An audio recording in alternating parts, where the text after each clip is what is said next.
So hello everybody, I'm Alyssa. If you're new here, I do a lot of book reviews, book hauls, and book reading challenges on my channel. I'm also a published author, so if you are a writer or enjoy those types of videos, I also post a lot of that on here. Today, I will be sharing with you my June and July reading recap. I did not post my reading recap for June, and I will say the last 2 months I've been reading on a little bit of a slower pace, haven't gotten through as many books, so I figured I could just bundle these two together. So last month I ended up reading a trilogy, and that was the Kingdom of the Wicked series. Overall, I would rate this series as pretty addicting.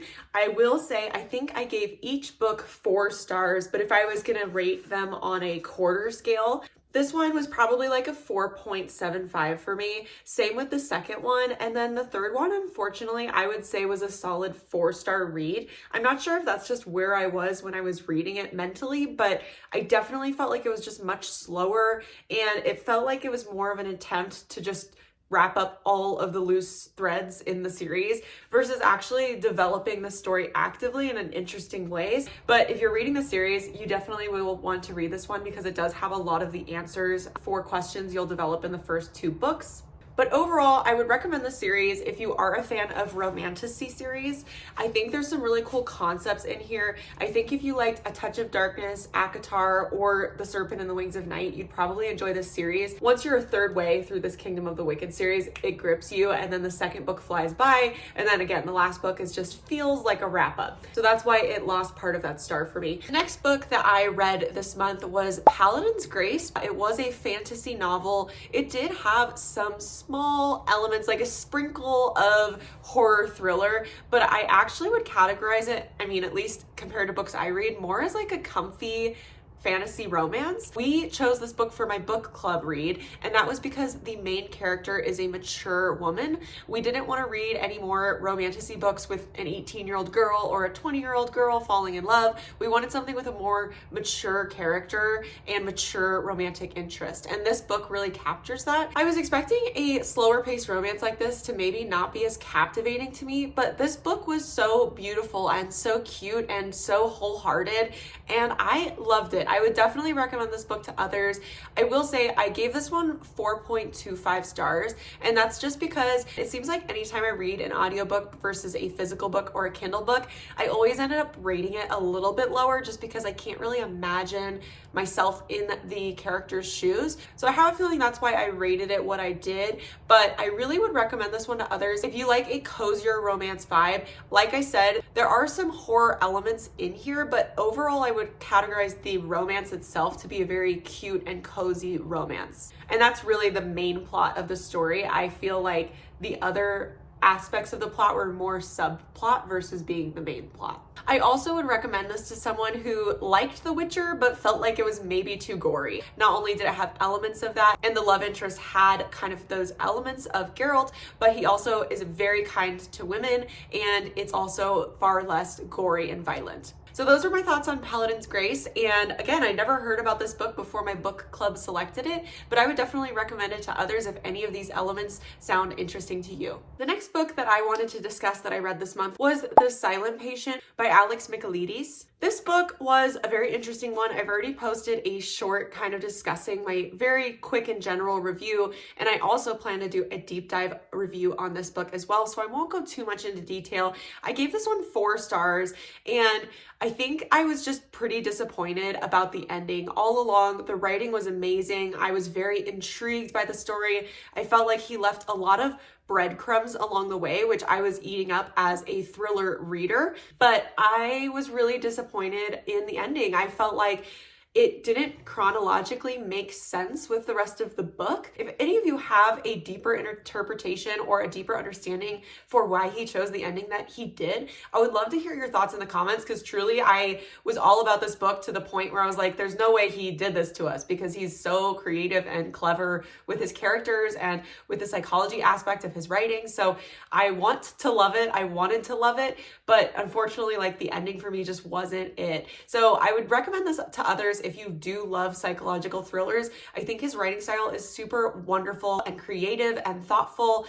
And I love that he ties in these literary elements from Greek mythology and Greek plays. He also does a really great job touching and discussing things like family trauma and mental illness. So he touches on all of those in a really beautiful way. But again, that ending just lost it for me. So if you're going into this one, I wouldn't say don't read it. I would definitely say if you like psychological thrillers, you should check this one out, but don't get your hopes up too much about the ending. Or if you feel like you have a deeper understanding of the ending and I don't, please share your thoughts with me because I want to love this one. But again, this one was 4 stars for me. The next 2 books that I read The Shadow Wand in June, which is the 3rd book in the Black Witch series. And then I tried to read Demon Tide, which is the 4th book in the Black Witch series in July.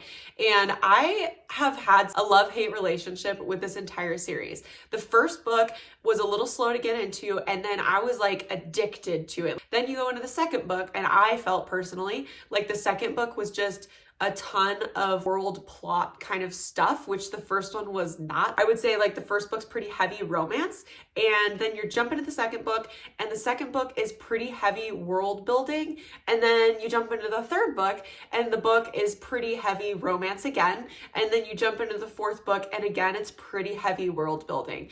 I, again, have a love-hate relationship with this series because I rated, I think, the first book 5 stars. I rated the second book, I believe, 4 stars. But these books, just for reference, if you don't know, they're huge. They are the longest books where even the ones I loved, I'm like, girl, you did not need to write this book this long. And I can tell that she loves her world building, but between the length of the books and how slow it can sometimes feel, I just feel like it could have been much shorter. The other thing that she does that is a total pet peeve of mine, but I felt like in the 4th book especially, it was really bad. She changes character perspectives gradually more often throughout each book. So the first book has very few character perspective shifts. The second book has more. The third book has even more. And then the 4th book, you're like hardly even from the perspective of the main characters. So it felt really weird to me personally, again, because her books are so long. In my opinion, she should only switch character perspectives when she literally has to develop the plot of the book.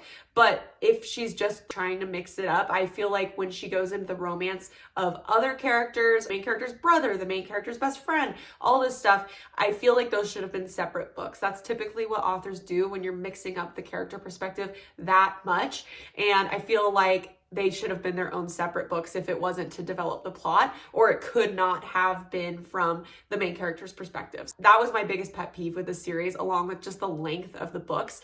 And I had to DNF the 4th one. I was really bummed because I wanted to know how the romance resolved. When you finish book 3, she's in the middle of this crazy love triangle, but I was like, okay, like we're getting nowhere. Like I've read, I don't know, hundreds of pages in this book and I haven't gotten any of the main character's perspective or the main female character's perspective. Haven't heard anything about the romantic interests. And I'm like, why am I reading a book about her brother right now? Like that was not what I was expecting. So I would say if you're really into world building, if you love multiple character perspectives, maybe read this one. I wouldn't necessarily not recommend it, but just know what you're getting into basically.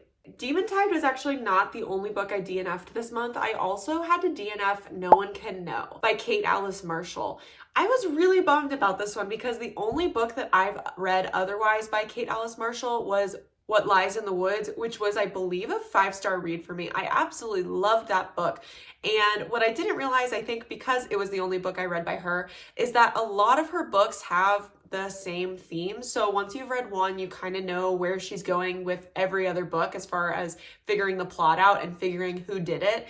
So I could just tell who had done it by probably the first 20% of this book, just because I knew her writing, I knew what she was trying to set up. So again, I actually stopped reading this one about the 75% mark. I was really trying to push through and I was like, I just know who it is. I just was not a fan of this one. I would definitely recommend What Lies in the Woods if you haven't read any of her books. But if you've already read that one, I would not recommend No One Can Know because I felt like it was just way too similar and not done as well as What Lies in the Woods. And the last book that I want to mention, I actually read in June, and this book is called Tethered. And this is a vampire romance. I would say it's a pretty straightforward, run-of-the-mill vampire romance. There's not really much that's shocking or different about it. I think if you love a vampire romance, like The Serpent and the Wings of Night, or even Bride, you would probably like this, but essentially it's just a vampire romance. I think I would probably rate this one 3 stars or 3.5 stars. As far as being addicting on a romantic level, I read this one pretty quickly. It was very interesting, but once like her and the love interest get together, I was kind of like, you know, and this is part of a series. I'm not going to read beyond this book. So I would say if you are a lover of vampire romances and you can read the same story or story type or trope over and over again and enjoy it every time, this one is for you. However, I found that it was just kind of like other vampire romances that I had read. So that wraps up everything that I read in June and July. If you guys have read any of these books, I'm always curious to hear what you thought in the comments. I'm just curious to hear what you guys think. If you like hearing my book reviews and my book reading wrap-ups, please give this video a thumbs up, and I hope to see you guys in my future videos. Thanks for watching.